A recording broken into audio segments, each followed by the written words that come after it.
Yeah. Good afternoon, boys and girls in first and second grade. Now, this video is especially for those who are in first and second grade, but I think we'll let anybody older or younger watch it as well. I'm here at St. Remi Church, and I'm going to explain some things to you that you normally see at Mass. And I know we're not having Mass together right now, but we will soon. I don't know how soon, but we will soon. So I want to show you what I have here. Now, first, you've seen this at Mass, although you've seen a gold one. This is called the thurible. And when we use that at Mass, the servers will put hot coals in there, right there, and then they'll take this powder. I'm going to come close to the camera. See that? There's not much left. That's because Father Fox likes to use it. So that's called incense, and that goes in there, and that makes smoke. And I thought about doing that for this video, but I'm on a kind of a time constraint here, so we're gonna skip that. But what do I do with that? Well, I use that to incense the altar, and I will sometimes incense statues, and I will incense the gospel book, and when I'm at the altar, the servers will incense the Blessed Sacrament, the Lord, when I hold him up. So that's what that is used for. I thought you'd like to see the vestments that I wear, so I got them out, and I'm going to put them on for you. So you can tell everybody you got to watch Father Fox get ready for Mass. But we're not going to have Mass today, but I'm going to show you how I would get ready. So this white garment that I'm going to put on is called an alb. And this is the first thing the priest puts on, and a deacon wears it too. So if you've seen Deacon Elijah Putoff, he's wearing one of these too. So I put it on like this, and they're sometimes made different ways, but they all do the same thing. And then I have this rope, that's called a cincture, and I put that around my stomach. It's a big stomach, so it's a nice long rope, and that keeps everything close together, okay? So then I do that, and when I do that, I say a prayer that reminds me that I want to have self-control, that I want to have discipline. And that's important for all of us, to have discipline, okay? So next, I put on the stole. You don't usually see this because it's covered over with the other garment. But if I'm hearing confessions, you'll see me wear a purple one. And if you see me do a baptism, then you'll see a white one. So then I put that on there. And the stole reminds me of the priesthood of Jesus Christ. And there's a prayer that I pray that goes with that. And then finally, this is called the chasuble. And this goes on last. And some of you are thinking, but wait a minute, Father, I've seen you wear a little hat. Yes, I have a black hat that I sometimes wear for special masses, but I left that in my house, so I don't have that here. But this is called the chasuble. Okay. And then I have to put my glasses back on or else I can't see you. Oh, there you are. I see you. Okay, now I want to point some things out to you. Mrs. Meyer gave me a list of things to explain. So we're going to look at the statues. And so Ben, who's helping me with the camera, is going to turn. Over here on the left is a statue of Mary. And we've got her decorated for May, because May is Mary's month. And next to her is St. Remi. That's the patron of our parish, St. Remi. He's a bishop. And then over here in the center, we're going to go past the altar, and then right over here is our Lord Jesus. And notice his heart is showing, because this is how we venerate his sacred heart. And then we have St. Joseph right there. And just during Easter time, we have a statue of Jesus risen from the dead. That's this statue right there. Now, notice, okay, you want to look at me again. Okay. Now notice I didn't genuflect, so I'm going to genuflect right here. And my helper, Ben, is going to follow me as we come up into the sanctuary.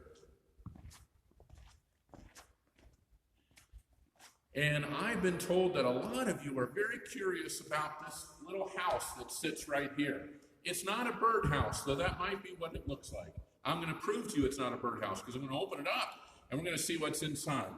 No birds, huh? What is this box? Well, this box has containers of oil. This is oil that is used for when a baby is to be baptized. That's put on the baby first. This is the chrism, which is put on the baby second. It smells really good. And this is the oil of the infirm, or the oil of the sick. So when I come to anoint people, I use that oil.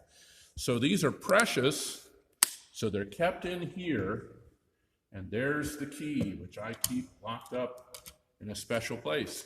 So that's called the ambry. Okay. Now, if you look right over here, you see that beautiful gold door? You know who's behind that door? I think you do. Jesus is behind that door. That's called the tabernacle, and that's where we keep the Blessed Sacrament, so that if somebody calls me and says, Father, I'm sick, can you bring me Holy Communion? There, Holy Communion is, and I will take it to the person who's sick. That's also so that when people come and visit the church, they can always be with Jesus. Now, if you look over here to the left, that red lamp up there, that's called the sanctuary lamp.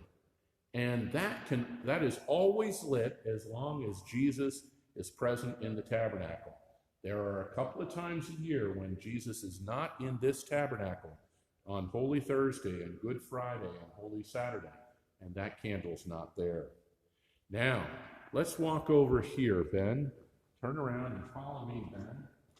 I'll bet you boys and girls have noticed these candles that sit in front of the St. Joseph statue, and there are more candles over in front of St. Mary, your Blessed Mother. These are votive candles, and a lot of people like to come and put a little donation in, and then they light the candle. And so why do they do that? Because it's a way to pray. You light a candle, and the candle that burns, and it represents your prayers. Now, that doesn't mean you have to. You can pray without the candle, but a lot of people like it. And you know what? Everybody likes to come in and see the candles. It makes the church look pretty. So I didn't show you the baptistry. Ben, we're just going to point right back there to the center doors there. The baptistry where people get baptized is through there, but we're not going to walk back there. The next time you come into church, come in the front doors and look to the left, and you'll see the place where babies get baptized. But I do want to show you something. Well, let's go to the altar. Let's talk about that first. Okay, so here's the altar right here. And if I were having Mass, I would use either this altar. There's also an altar right in front of the tabernacle. You've seen me use that altar too. And notice what I have set up here on the altar. I have a chalice, and it's covered. Why is the chalice covered? The chalice is covered because we put a veil over things that are special. So if I were having Mass, I would take this off, and I would spread out this cloth. This is called a corporal. You've seen me do this at Mass. I spread that out, and then I uncover the chalice. Now, I bet I know what you're thinking. You're thinking, Father forgot something. And you're right. I forgot the missal. Let's go get it. Look at this big book. Oh my gosh, it's so heavy. It really is heavy. And if you have any older brothers and sisters who are altar servers, they'll tell you how heavy it is because sometimes they carry it. What is this book? Well, if Ben comes close, he can see what's in there. And you can see it's prayers. Glory to God in the highest. That's one of the prayers we use at Mass. And then over here, isn't that a nice picture of Our Lady? That's for Pentecost right there. There's a prayer that we would pray for Pentecost. Boys and girls, pray very hard because I'm hoping that we can all have Mass again together at Pentecost. I don't know if that's possible, but the Archbishop hopes so too. So all these prayers, these are all the prayers that I use when I'm at Mass, okay? So now, if we were going to have Mass, I would be here, and I would take that off, and look, there's a host. Now, let's get a good close look at that. Now, it's missing a little piece there. Sorry about that. And that's ordinary bread right now. That's all it is. That's just ordinary bread. Only at Mass, when the priest says the words of Jesus, does that ordinary bread become Jesus, okay? So right now, it's just ordinary bread. So I brought that out to show you. And then, this is the chalice. There's nothing in there. What would I put in there, boys and girls? I'd put wine, and I'd put water. I didn't bring those over, but you know what they look like, and they would be in there. And then the priest would wash his hands. You've seen me do that. And then the priest blesses the bread and the wine, and he says a long prayer. And as you know, and I'm not going to go through every detail of it, but you know, it's during that prayer, called the Eucharistic prayer, that the priest speaks the words of Jesus. And really, Jesus is the one who speaks, not me. I just lend my voice to him. And that's when the Mass happens, when Jesus himself offers himself to the Father, and the bread